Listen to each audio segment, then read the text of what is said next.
Okay students, how was your English paper? Most probably as expected. So all of you prepared it very well. Obviously it is going to be very nice. So let's start out with the science preparation. Science is quite easy. So it's a simple subject. Those who prepared it throughout the year. If not, then also these 4 days are sufficient for your preparation. So have a planned preparation. So a few important questions are there which are very important, which are frequently asked in your exam. If you go through with those questions, it's sufficient for your preparation. So let's start out with chapter wise. So the first chapter is chemical equation, chemical reactions and equation. I already uploaded one short video. You can go through with that video for your better preparation. So here first you need to prepare out all the definitions, all the types of reactions. So you know that what is combination reaction, what is decomposition reaction, double displacement reaction, displacement reaction. So these are the 4 important reactions. Then after that, what is exothermic reaction, what is endothermic reaction, all the definitions. So you prepare a simple definition. In my video already I gave the definitions. Go through with a single line definition is sufficient. In science they never search for long answers. So don't try to prepare a paragraphs. Only one line answers are sufficient. Write your answers as small as possible, to the point only. So when you write answers to the point, it will benefit you. First one, there will not be any mistakes in sentence formation, and the second one, the examiner will also feel comfortable while correcting the answers. So make sure that your answers are to the point only. Don't try to elaborate unnecessarily. First you remove this from your mind that for 4 marks answer or for 3 marks answer, the examiner will look on the length. So it's not like that. So when we correct paper, we just see that whether the content is correct or not. So your answers must be to the point. Don't try to elaborate it unnecessarily. Now the next one, when you are preparing for the definition, try to follow your textbook. So most of the students, I am finding that they are preparing from the reference book. So that is for questions only. Textbook is the best for preparation. So when you are preparing certain definition, go through with the textbook, refer all examples from the textbook. As NCERT syllabus, it's purely based on textbook. You need to read the textbook each and every corner. So don't skip out, read the chapter thoroughly. So first we are concentrating on the definitions, as I told for the chapter number 1. All the definitions, types of reaction with example. Prepare at least one example. And whatever the equations are given in your textbook, read that reagents, reactants which are needed, catalyst, temperature. So here the questions can be framed, which can be MCQs, which are based on catalyst used. So when you are reading question, like equations only for once, it's not sufficient. You cannot remember. For chemistry part or for physics part, you need to revise it twice or thrice. So make a plan. One chapter preparation, it will take hardly 20 minutes to half an hour. So sit for around 2 hours. At a time, complete out all chemistry part. So as only 4 chapters are there in chemistry, half an hour per chapter. You can complete out it in 2 hours. Make the list of all the equations and then revise it again before you are starting another subject. Like suppose you are starting with physics in afternoon. So once again you go through with the equations of the chemistry. After completing physics, when you will start out with the bio part, so during that also once you repeat out the equations.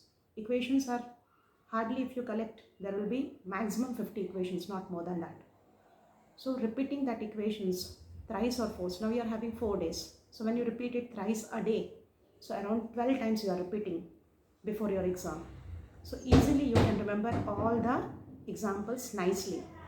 And better write it while writing equations. Concentrate on the catalyst and temperature. So these are the important tips for chemical equations.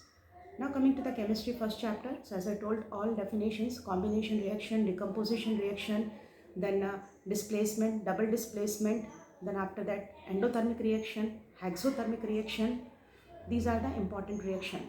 Then some color reactions, like in displacement reaction, when we dip iron nail in copper sulfate solution, what happens? So here it is example of displacement reaction.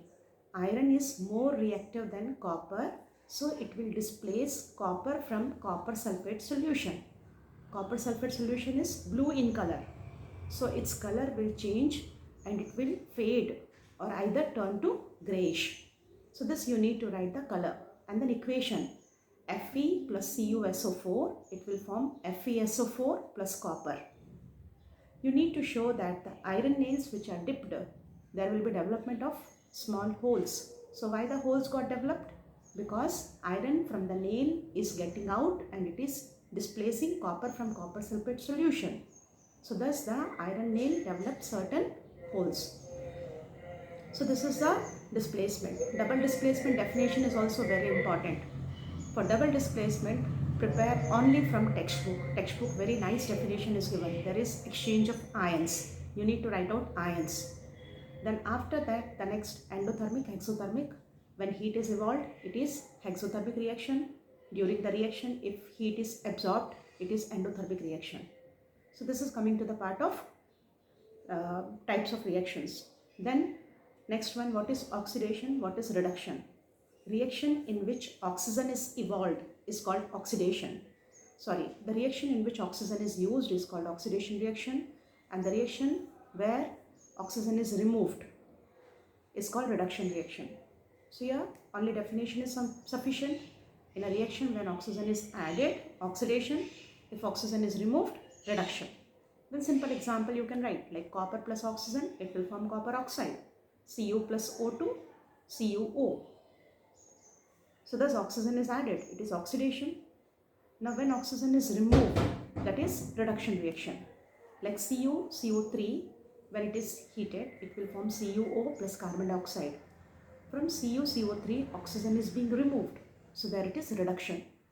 Then one more important topic here, what is oxidizing agent, what is reducing agent, which is asked in MCQs. The compound which helps in oxidation is called oxidizing agent, and the compound which helps in reduction is called reducing agent.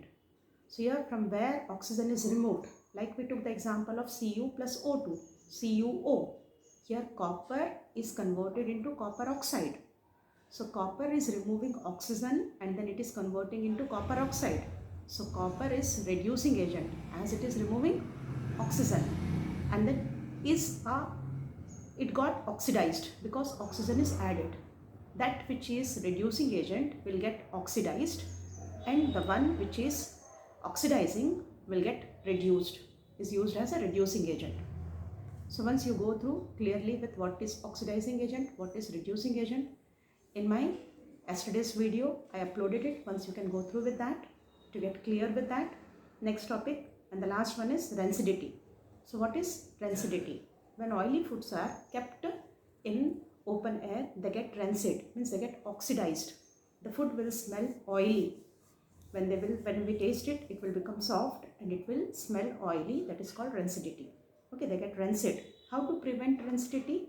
So the different methods. The first one, keep the food in airtight container, and the second one, antioxidants are used, and the third one, flush it with the nitrogen.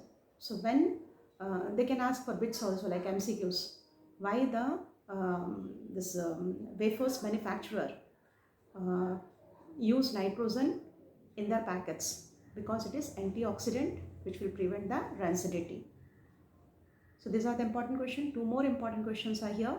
The one is why we balance a chemical equation, or how we balance a chemical equation. We balance a chemical equation by trial and error method. So why we call it as trial and error method? Because we are putting the numbers as per our wish. It's not like directly we are writing the chemical equation. We put over one here and then that side one, and that way we are balancing. So as we are balancing by trial method, so it is called trial and error method. And the next one, what is unbalanced chemical equation? Unbalanced chemical equation is called skeletal chemical equation, which is important for MCQ. Now the next one, respiration is called exothermic. With equation you need to prepare, because during respiration heat is given out. You can feel like when you breathe, you feel the heat sensation. That is, when we respire, the exhaled air contains temperature. So as it is hot, we call respiration as exothermic reaction. Now the next question, photosynthesis. Why photosynthesis is endothermic reaction? Because during photosynthesis, carbon dioxide will combine with water in presence of sunlight. There sunlight is taken in. As sunlight is taken in, so it is endothermic reaction. you need to write equation. Prepare thoroughly respiration, photosynthesis, then all the definitions: combination, decomposition, displacement, double displacement, rancidity, oxidation, reduction, endothermic, exothermic. Chapter number 1 is only this much. You need not to concentrate like extra some other equations from outside. If you read thoroughly all the definition, it's sufficient. Don't get tensed, don't get panic. Prepare thoroughly, sit, concentrate, calm yourself and start revision. You will get everything very easily. Science is very easy compared to other subjects. So only the thing you need to learn the concepts clearly. Now here the next topic. Now one more important topic in the chapter number 1 is balancing chemical equation. They can give equation for balancing. Now the next chapter is acid, base and salt. So here they can ask the definitions. What are acids? What are base? So here acids, the substance which when dissolved in water, if it liberates hydronium ion. So what is hydronium ion? It is H3O plus ion. H3O plus ion. How a hydronium ion is formed? Now generally the substance which contains H plus ion are called acids. So here if we take the example of HCl, when HCl is split, it will form H plus and Cl minus. But H plus, it cannot exist independently. I don't know whether you know the reason or not. H plus cannot exist independently. The reason, H plus ion, it contains one proton, one neutron, but there is no electron. H plus is there, positive sign is there. So hydrogen has donated one electron. So as there is no electron, it is highly unstable. So as it is highly unstable, it will combine with one water molecule to form H3O plus ion. H plus H2O will form H3O plus ion. So this is hydronium ion. Whenever there is formation of hydronium ion, we call it as acid. So here they can ask like one question. Every element or every compound containing hydrogen, is it acid? So what will be our answer? No, it is need not to be acid. If on dissolving in water, if it liberates hydronium ion, then only it is acid. So whenever you are writing any answer in this chapter, concentrate on the word hydronium for acid, and for base hydroxyl. OH minus is called hydroxyl, H3O plus is called hydronium. So whenever we are writing answer, we need to concentrate on these two words. If they will ask like, is it acid? Then you need to write that as it is producing hydronium ion, so it is acid. If it is base, as it is producing hydroxyl ion, so it is base. So these words are important. While correcting the paper, teacher find out for these words, they search for these words. So as I told for English also, whenever you are writing certain answer, concentrate on the keywords and underline those keywords. So in science also you need to underline keywords. Now as I asked like, there is an activity, if you remember, they have taken different compounds like glucose is taken, HCl is taken one by one, and in a beaker they placed it and they tested whether it is acid or not. So for that, when they dissolve it and if current is passed through it and electrolyte are connected, if the bulb will glow, then they are acid. If bulb will not glow, then they are not the acid. So why they are not the acid? You need to write like, they does not produce hydronium ion. Now one more question, like what are strong acids, what are weak acids? So acid which dissociates completely is called strong acid. Remember, only 3 strong acids are there. One is HCl, other is HNO3 and H2SO4. HCl, hydrochloric acid, H2SO4, sulfuric acid, HNO3, nitric acid. Only 3 acids are there which are strong acids, which completely dissociates. Dissociates means they will form ions. Rest of all acids are weak acids. So they can ask the definition of strong acid and weak acid. Then the next one, strong base and weak base. Same like acid. The base which dissociates completely is strong base, and the base which does not dissociate completely is weak base. Now after that, they can ask like how to dilute acid. So this is also a very important question of this chapter. While diluting an acid, it is recommended that acid should be slowly added to water. So first we'll take water in a big container and then we slowly add acid to that with constant stirring. So these are important. We will slowly add acid to water with constant stirring as the reaction is highly exothermic. So what is exothermic? Lot of heat is produced. Reaction is exothermic. So heat produced will heat up the container and there may be chances of breaking out. So what we are doing? Slowly we are adding acid to water and constantly we are stirring to maintain the temperature. So this you need to write nicely. And then what happens to hydronium ion when acid is diluted? So when we dilute acid, hydronium ion concentration decrease. If they will ask for dilution, it can be either acid or base. If they will ask like we are diluting, in both the cases its concentration will decrease. Only write down the concentration of, for acid, hydronium concentration will decrease. For base, hydroxyl ion concentration will decrease. These three are important questions. After that, what are natural indicator, what are synthetic indicator, olfactory indicator? With example you need to prepare. Natural indicator, synthetic, olfactory, and their color change. Which color they shows in acid and which color they shows in base. So after completing this, then the next topic of this chapter is why milkman adds base to the fresh milk. So this is also important question. Now fresh milk pH is slightly acidic. So it's 6, which is acidic pH. If it is kept for longer time, there may be chances of getting spoiled. As the milkman has to deliver the milk to faraway places, to preserve it for longer, he adds baking soda to it so that the milk can be preserved for longer time. So quite simple, why the milkman is adding? To preserve it for longer time. When he is adding base to it, it is changing from acid to base pH. So thus the milk can be stored for longer hour. Now the same question they can ask by making little changes. Why the milk will take longer hour to set into curd? Okay, the milk which baking soda is added, why it will take longer hour? Because we converted its acid pH to base by adding base to it. So thus it will take more time to set into curd. So these two are interconnected question. Prepare it nicely. Then coming to the properties of acids. Now what are acidic oxides? All metallic oxides are acidic oxides. Metallic oxides are acidic oxides and non-metallic oxides are basic oxides. Okay. All metallic oxides are basic oxides and non-metallic oxides are acidic oxides. So when we see, you can find like NO2. So nitrogen dioxide will form nitric acid, sulfur dioxide forms sulfuric acid, chlorine forms hydrochloric acid.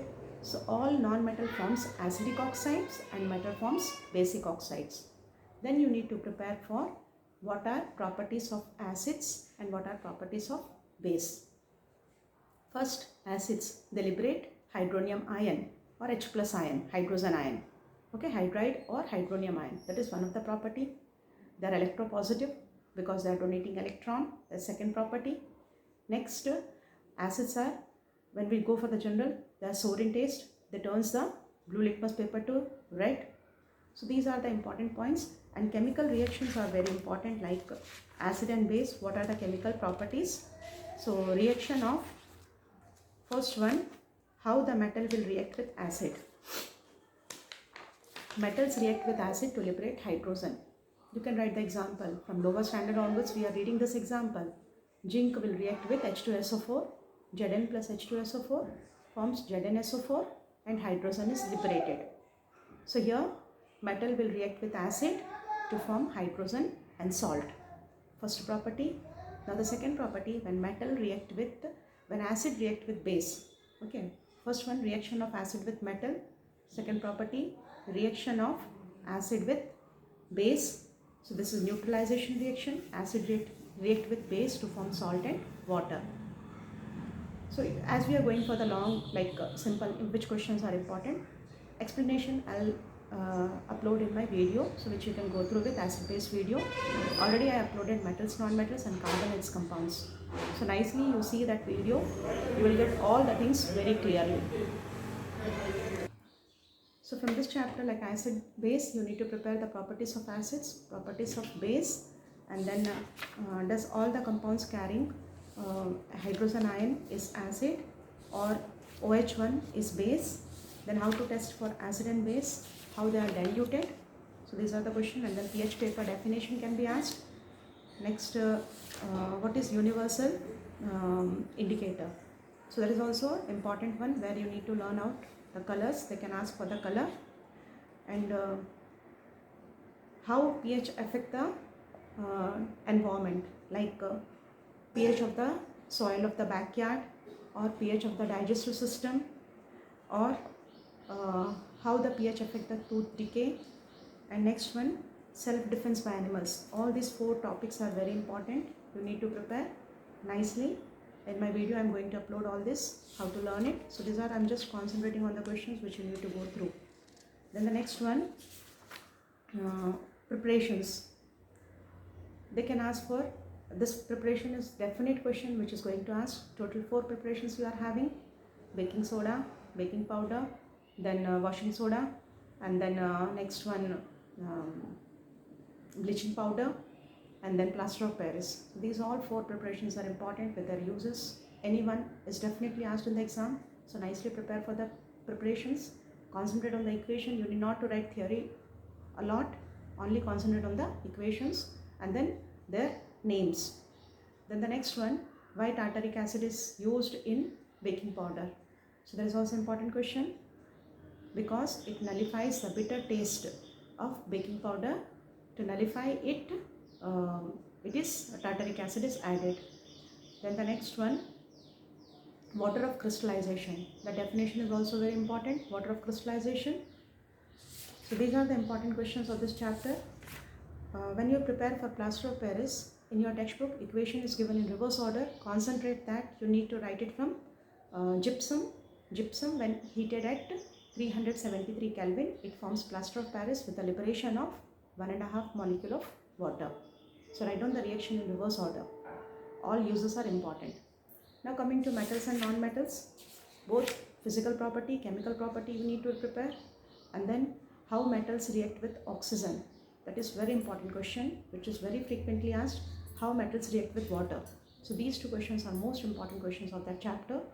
And then properties of non-metals. When we read the properties, already I uploaded in my video, compare and read, that will be easy for you. Then after that, extraction of metal. What is ore, what is gangue, then extraction of metals, how the metals in the top of the series are extracted, in the middle of the series are extracted. Low, there is no need, like they are present in the free form. Easily we can get it. Top and middle. In this chapter, we are going to get one thermite reaction. Mark out, which is very important question. Thermite reaction, which is used to join rails, okay, rail lines. As high heat is produced, which will melt the iron and which can be used to join out the rail lines, rail tracks. So after thermite reaction, what is like electroplating is important, and then how the metals in the top of the activity series where we come across electrolysis, that is also very important question. So all extraction processes are important, calcination, roasting, and then some alloys you need to remember here, like cinnabar example is given. So when you will be reading, underline the alloys and read thoroughly alloys. Now after that, the last chapter is carbon and its compounds. So it's very easy. First we will prepare about the general formula of alkane, alkene, alkynes. Then next, why carbon is versatile in nature. That is only simple 3 points you need to write. Because of small size. Then tetravalency and catenation. Okay, tetravalency, its valency is 4, and then catenation, carbon can form long chain, so it is versatile in nature. So this first question, why carbon does not form anion or cation. That is the next question. The next one, in the textbook you can remember, like you can see, like in small boxes they have given boiling point, melting point of ethanol, ethanoic acid. So that small that information table is also important. Prepare that for your MCQs. Then next, general formula, functional group definition. Then what is homologous series? Definition is very important. They can give any 4 compounds and they can ask like are there the which one is homologous series out of them, and the next one functional group related either structures or they can ask for naming. Then the next topic like saturated unsaturated hydrocarbons, how to differentiate between them. Then the next we are having properties of hydrocarbons. Like hydrocarbons, they are crystalline in nature, they are brittle. Then the next one, they dissolve in polar solvents, but they does not dissolve in non-polar solvents. The next one, they are bad conductor in solid state, but in molten states they are good conductor of electricity. And the fourth one, high melting and boiling point. Okay, so these properties you need to remember for carbon compounds. Then electron dot structure is important, where they will ask for molecular structure, electron dot structure, and then structural formula. So go through it. Already I uploaded the video. You can follow the carbon and its compounds video, where complete chapter is given nicely. Then the properties, chemical properties of carbon compounds and chemical properties of ethanol. Ethanol, it's very important. Out of this, esterification reaction and saponification reaction is very important question, which is always asked. Last year they left this question in board exam, so this year this is very important question, saponification and esterification. Nicely prepare for that. And then how the soaps and detergent act, that is micelle formation. So only these many questions are there. So when you go through with the chapter, very less topics are there. Like when we come across the chemical properties, addition reaction, substitution reaction, then reaction in presence of nickel. So these are the few questions, few properties which are very important properties. Only 4 properties are there which you need to concentrate. When you go through with the equations, twice or thrice, definitely you are going to memorize it. Already you did it for throughout the year. So this is the final time where you need to revise it nicely with full concentration. So first motivate yourself and then sit for your learning work. When you go for the chemistry revision, hardly it will take 2 to 3 hours. So take out your 2 to 3 hours constant sitting and then go for the revision. So happily you can complete out chemistry and you can score full marks in chemistry. In my next video I am going to upload chapter number 2, acid base, and then metal and non-metals. Only that extraction part is remaining, so that I am going to upload. For the chemistry revision you can go through with the videos, so where you can complete your chemistry nicely. And in the next video I will come across with physics. So hope everyone will follow out my video, watch it thoroughly and write down the questions which I told, revise them. Paper will not be out of that, so you are going to score full on full.